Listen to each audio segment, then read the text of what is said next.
Terima kasih Anda masih bersama kami. Bagi Anda yang baru saja bergabung, kami hadirkan kembali 3 berita utama hari ini.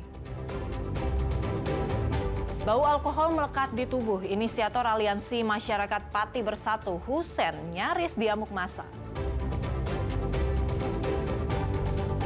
Kehadiran Satuan Pelayanan Pemenuhan Gizi baru, Kabupaten Semarang kini punya 9 SPPG yang menyuplai makanan bergizi gratis untuk 40.000 siswa. Wakil Presiden Gibran Rakabuming Raka tak hadir dalam sidang perdana gugatan riwayat pendidikan yang dinilai tidak sesuai dengan ketentuan Capres-Cawapres.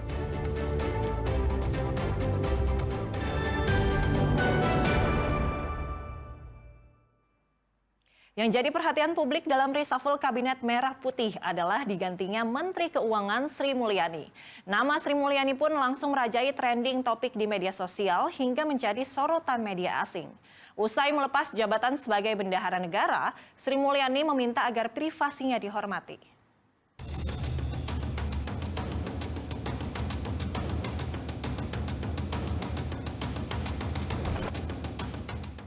Selesai sudah tugas Sri Mulyani Indrawati sebagai bendahara negara selama hampir 1 dekade terakhir.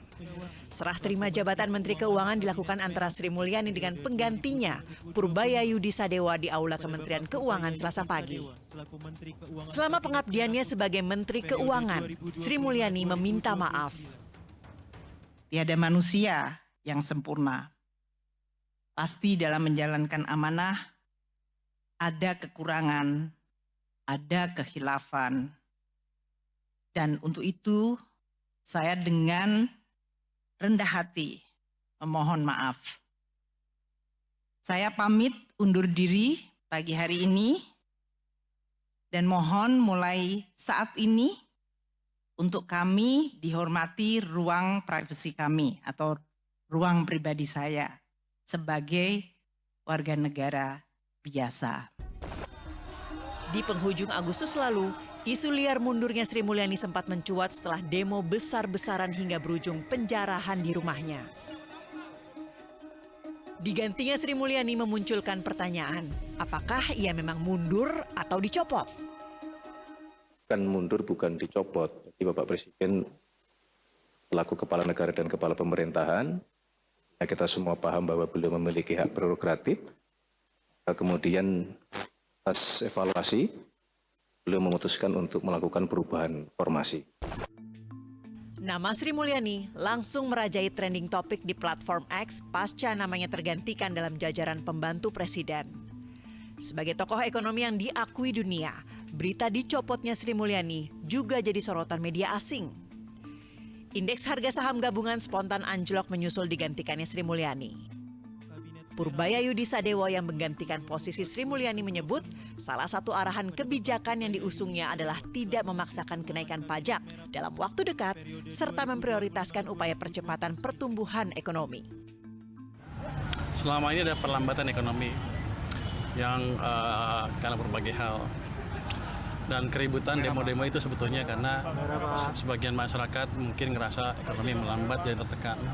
Nah sekarang kita balikkan dengan cepat. Dalam seminggu 2 minggu pasti akan balik. Ekspektasi besar menggantung di benak publik. Apakah pengganti Sri Mulyani mampu membawa perekonomian berlayar di tengah tantangan global yang semakin tak terduga? Tim Liputan Amnesty TV melaporkan.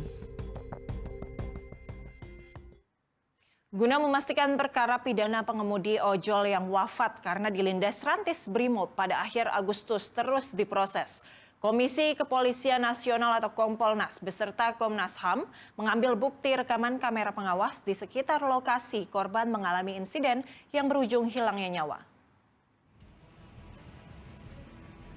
Kompolnas bersama Komnas HAM mengambil rekaman CCTV di gedung sebuah gereja di Penjernihan Tanah Abang, Jakarta Pusat pada Senin siang.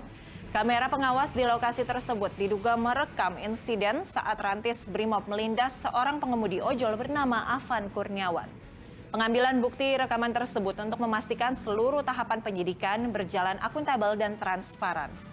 Selain di lokasi tersebut, Kompolnas serta Komnas HAM juga mengambil salinan bukti rekaman kamera pengawas lainnya, yakni rekaman kamera pengawas milik Diskominfo Pemprov Jakarta. Meski sudah ada sanksi etik dari Polri, Kompolnas menegaskan dorongan proses pidana terhadap tersangka harus terus berlanjut. Di sisi lain, Menteri Koordinator Bidang Hukum, HAM, Imigrasi, dan Permasyarakatan melakukan rapat koordinasi dengan lembaga lain untuk penanganan pasca gelombang aksi massa yang berlangsung akhir Agustus 2025. Pada gelombang unjuk rasa massa yang berlangsung dari 23 hingga 31 Agustus lalu, ada 5.400 orang yang ditahan. 4.800 orang diantaranya dibebaskan, sementara 183 orang menjalani proses hukum lanjutan. Pemerintah memastikan hak-hak para tahanan dilindungi, termasuk jaminan mendapatkan pendampingan hukum dari pengacara. HAM mereka dipenuhi atau tidak?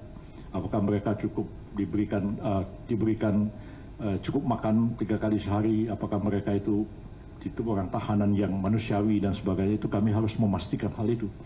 Jadi seluruh hak-hak mereka itu akan dilindungi, dijamin, dan proses hukum itu kami jamin akan berjalan fair.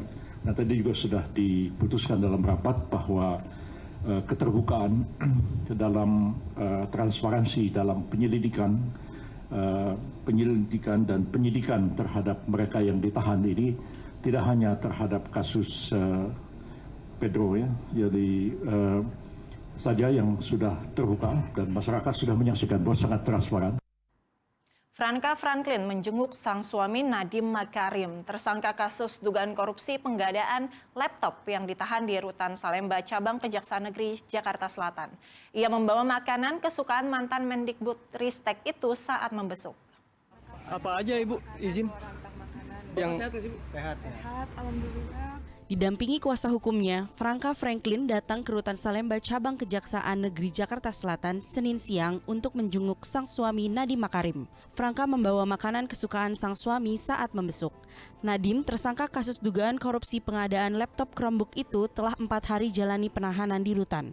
Samosa sama pastel dari rumah dibikin ibunya. memang requestan ya Bu atau seperti apa? Mohon doanya ya. Ada pesan khusus dari Pak Nadiem tadi pas ketemu Bu? Mohon doanya aja semua dan terima kasih atas dukungannya kepada kami. Mohon permisi. Siap, terima kasih Bu Franka. Sehat-sehat ya Bu. Sementara kuasa hukum Nadiem Makarim, Hotman Paris Hutapea, menegaskan mantan Mendikbudristek tersebut tidak menerima 1% pun uang dari pengadaan laptop. Hotman juga mempertanyakan dasar hukum penahanan Nadiem. Sampai hari ini tidak ada 1 sen pun kejaksaan dalam konfirmasi menyatakan bahwa Nadiem menerima uang, menerima sokongan atau memperkaya diri, nggak ada. Dan tidak ada vendor yang ditahan sampai sekarang. Yang kenapa buru-buru ditahan itu maksud kami. Bagi saya, seumur hidup saya, integritas nomor 1. Kejujuran adalah nomor 1. Nadiem Makarim ditetapkan Kejagung sebagai tersangka dugaan korupsi pengadaan laptop Chromebook usai jalani pemeriksaan ketiga pada Kamis 4 September lalu. Dalam perkara itu, Kejagung memperkirakan kerugian negara mencapai 1,98 triliun rupiah. Muhammad Nur melaporkan dari Jakarta. Sidang gugatan perdata terhadap Wakil Presiden Gibran Raka Buming Raka digelar di Pengadilan Negeri Jakarta Pusat. Gugatan itu dilayangkan seorang warga dengan nilai tuntutan mencapai 125 triliun rupiah. Karena tergugat tidak hadir, sidang akan dilanjutkan pada Senin pekan depan. Sidang gugatan perdata 125 triliun rupiah dengan tergugat Wakil Presiden Gibran Raka Buming Raka digelar di Pengadilan Negeri Jakarta Pusat Senin siang. Putra sulung mantan Presiden Joko Widodo tersebut digugat oleh warga bernama Subhan. Namun hakim harus menunda sidang karena pihak penggugat keberatan lantaran Gibran diwakilkan oleh jaksa pengacara negara. Karena tergugat tidak hadir, sidang akan dilanjutkan pada Senin pekan depan. Dalam gugatannya tersebut, Gibran dinilai telah melanggar aturan karena riwayat pendidikan sekolah menengah atas atau SMA-nya tidak sesuai dengan ketentuan di Indonesia terkait pencalonan diri sebagai wakil presiden.